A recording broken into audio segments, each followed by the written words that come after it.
Welcome to Unbind with Bindable. I'm your host, Jocelyn Getson, Chief Growth Officer at Bindable. So when thinking about strategic direction of your company or even your industry, many of us probably have had that moment of, what would Amazon do? After all, they are the world's most valued brand, so why not take the same approach as they would to the challenges, the opportunities your business might face? Well, for anyone who's ever had that thought, you're in luck. Today, I'm joined by John Rossman, Managing Partner at Rossman Partners, former Amazon leader and author of The Amazon Way. Great book. In his book, John describes the unique corporate culture of the world's largest internet retailer and shares the 14 leadership principles that have guided and shaped its decisions and its very distinctive leadership culture. John will be sharing his own insider point of view and discuss how the Amazon way may resonate within our own industry and the takeaways insurance leaders should consider, if not implement themselves, to remain competitive in an ever-evolving market. So welcome, John. Jocelyn, great to be here. Thank you for inviting me. Oh, thanks for coming. I really appreciate it. And actually, I saw you for the first time at Dig In. I mean, I actually had your book before that, but when I heard you speak, and even though it's not that direct, oh, this is specific to insurance, it's the concepts that I think really can translate to any industry. But well, that's the general, thesis of my work, which is I think Amazon is the most interesting company of the digital era. And I think that because it's not because of what they do, but because of how they do it. And that understanding the inputs, like what you do to create a culture of accountability, great operational excellence, one that's respectful, but challenges, avoid social cohesion. Like those are the little tricks that I think helps make a durable team, a durable brand. And I've tried to capture that story from Amazon and turn it into a set of bite-sized, things that you can think about doing so that it's very practical. It really is, and it translates so well. And so I always like to start at the beginning, but what brought you to Amazon? And I mean, I think everyone wants to know, what were those early days like? Yeah, so I was at Amazon. I started in like March 2002. I was there through 2005. That's a long time ago now. What brought me there was I had been a partner at a consulting firm. I was currently at a startup technology company building an integration technology. And of course, the dot-bomb era happened, and both available capital as well as the real big issue was IT spending just cut off. And so in late 2001, I found myself like, hey, there's got to be something next. A former colleague of mine from Arthur Andersen was a finance director at Amazon, and he was like, you ought to come talk to us. We're thinking through an interesting strategy. That conversation took a couple of months. I think I had 20 plus interviews at Amazon. What we were really doing was building the strategy for what became the launch of the marketplace. I got to play a key role in launching the marketplace business. We launched in fall of 2002. And then I also ran the enterprise service business. So that was kind of Target.com, Toys R Us, Marks and Spencer, a bunch of other great brands. And so that was kind of the business period. And I think what was most interesting, a couple of interesting things just to size things appropriately. So holiday 2002, Amazon had its first $1 billion quarter. So today it's a roughly $500 billion enterprise. But we had our first $1 billion quarter in holiday 2002.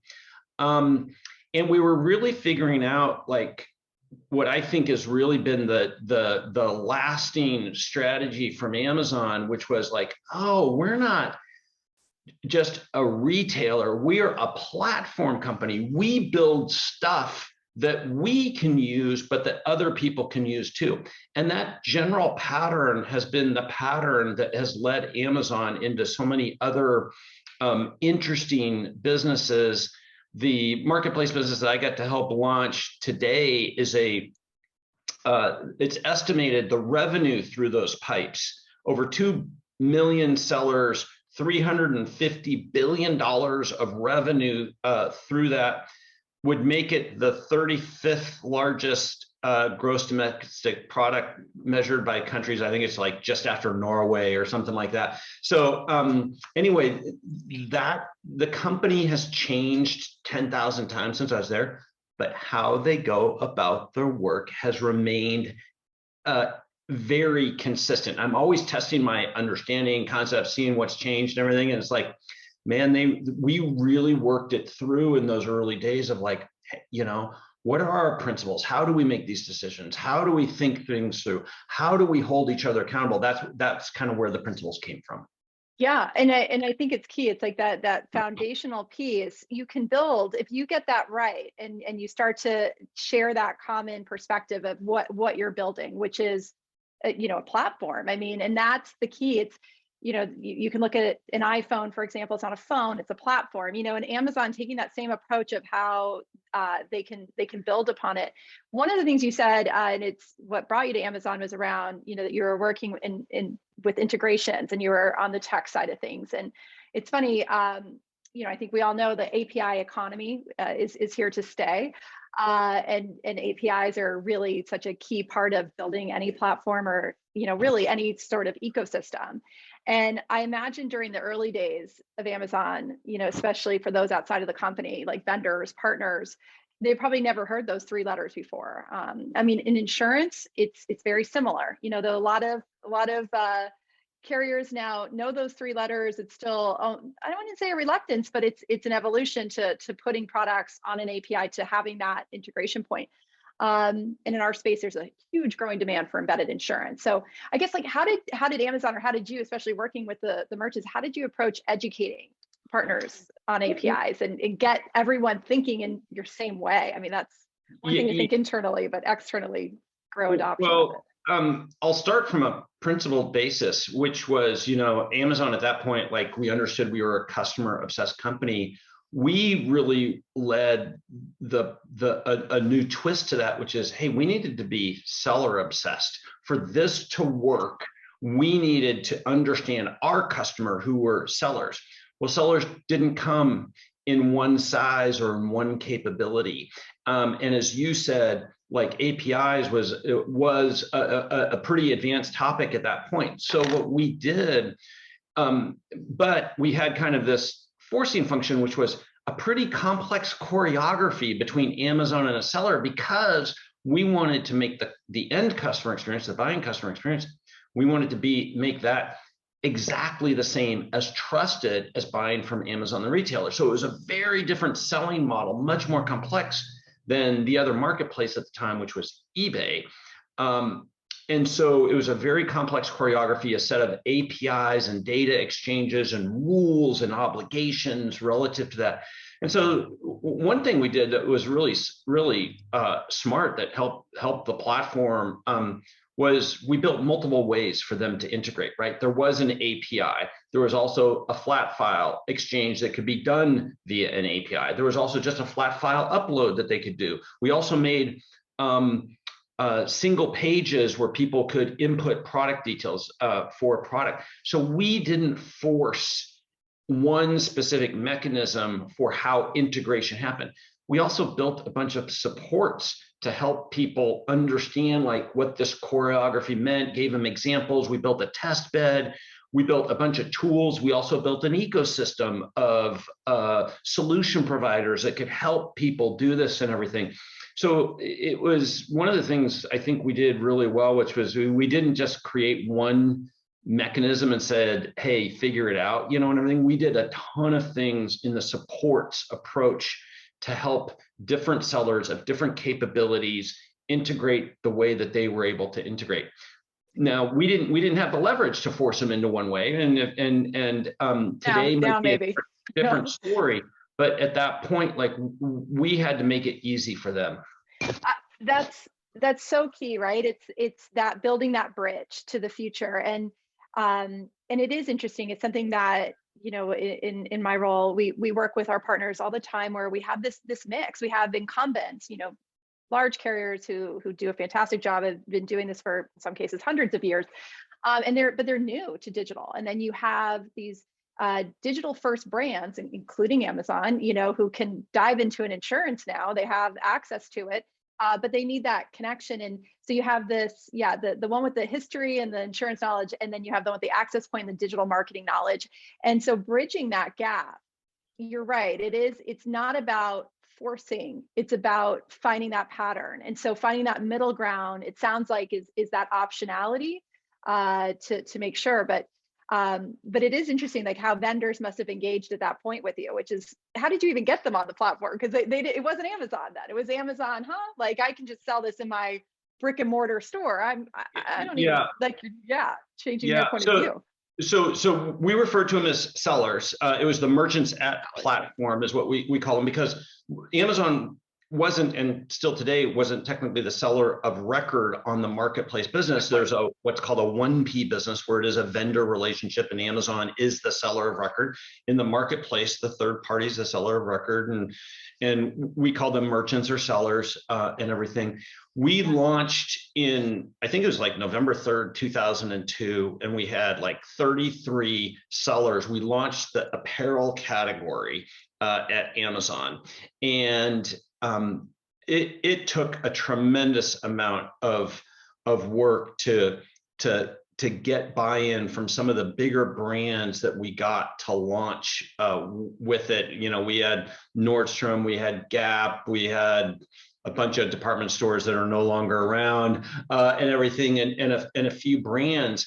And then we were just like, time to scale, and everything, right? And I tell a funny story about Bezos handed it to me about not scaling fast enough, and I was like, "Hey, I'm not the bottleneck," and he didn't buy that answer and everything. It was a good lesson, but I love that. Yeah. So you're sure? What's the bottleneck? Is the bottleneck the thinking or the? Yeah, I gotta leave that for the book. There's got to be some reason to buy the book. So there's a funny story in there about that, but a good lesson behind it. But the general value proposition to these brands was like, hey, this is an additional customer access point.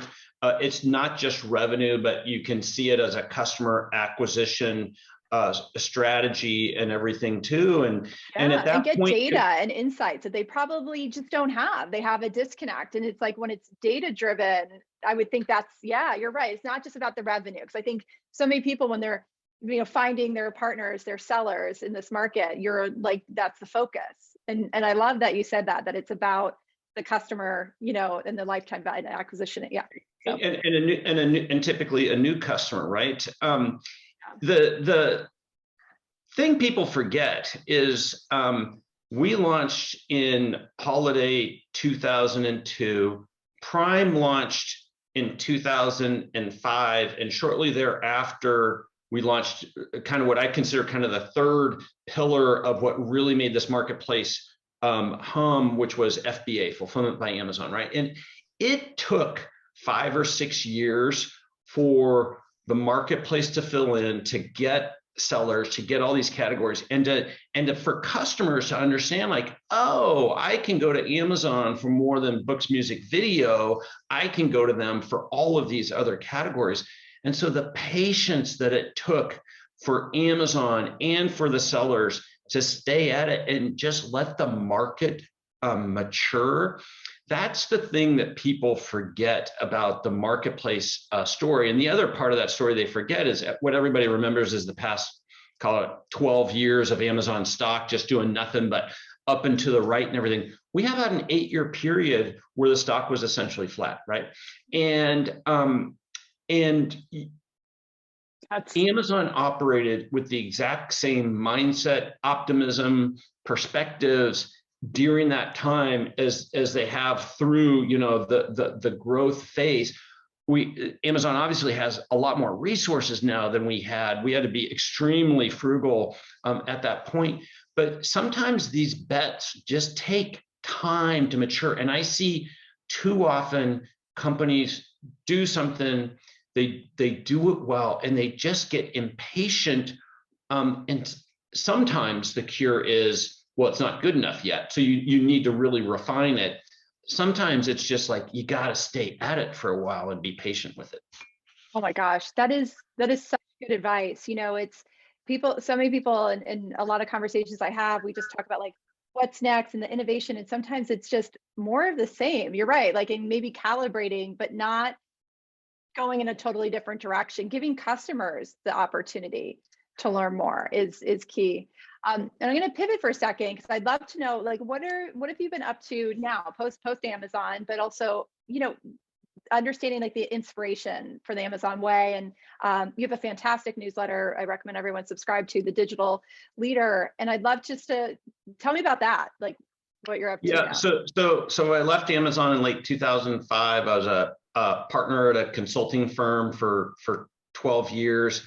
About 5 years after I left Amazon, I had the opportunity. The Gates Foundation was a long-term client of mine. And one of my clients pulled me aside one day and he goes, John, you do a nice job of kind of taking the little strategies and mechanisms of Amazon and delicately inserting them into our work. And so this is like 2011, 2012. And he goes, in the Seattle area, we kind of see what Amazon represents, and everything. I don't think the rest of the world understands the juggernaut that's coming. And he goes, I think you ought to write a book about it. And so the smartest thing I did was I talked him into being my partner in the books. And so we launched the first edition of the Amazon Way in 2014. We just released the third edition with updates of the Amazon Way. And my whole goal has always been the same, whether it's the keynote speaking I do, or the consulting work I do, or the books. It's not about Amazon, right? It's about like what you can learn from a company like Amazon to put into your own culture and into your own strategies. About a year ago, I started writing a newsletter, the Digital Leader newsletter. It's on Substack. You can get it for free. And it's great. It's just a canvas for me to do a little short lesson every week or two about how do you make change happen, right? So it's a newsletter for change agents and innovators. And I talk about things much broader than just Amazon. And it's been a fantastic vehicle, as a forcing function for me to write out a specific concrete, thing to do. And I get great reaction, but the general theme of it is around digital transformation, right? And really understanding like, well, starting with like, well, what does it mean to transform? This word is a category. It's not a very good strategy. How do we actually go about defining it for ourselves? But anyway, the newsletter has been a really fun little hobby for me, and I appreciate when people read it and comment on it. Yeah, it's great content. It's one of those where, and again, I always encourage people to get outside of just your industry. We all get newsletters that, when you're in one industry, but it's like that broader picture of what else is happening in the world. In fact, one of your recent ones, I think it was in April, of the newsletters, you had mentioned how the vast majority of digital transformations are failing to deliver on the expected business value. And I think you had a stat in there that was around, even though digital transformation of products and practices and organizations is forecasted to grow to like almost 3 trillion, I think it's like 2.8 trillion annually by 2025. So, which is just massive, but there is that the fact that it's falling short. So in your opinion, what do you think is causing that disconnect between expectations and reality? Yeah, and so the essential conflict that I see is like, so this category of digital transformation is growing, but yet like we're proving to ourselves we're not very good at it, right? Like, well, how can that be? Like, assume people are good decision makers.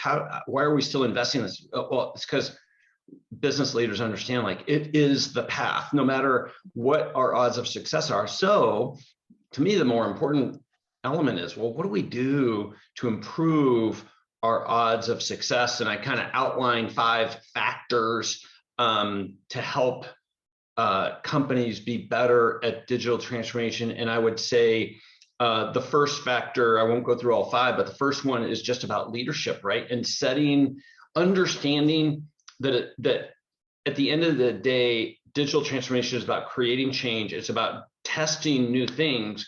What we're typically really good at is our operating playbook. Like, how do we scale? How do we operate a business really, really well at scale? this is a different playbook, right? This is agile testing, trial and error, failure, right? Failure from experimentation.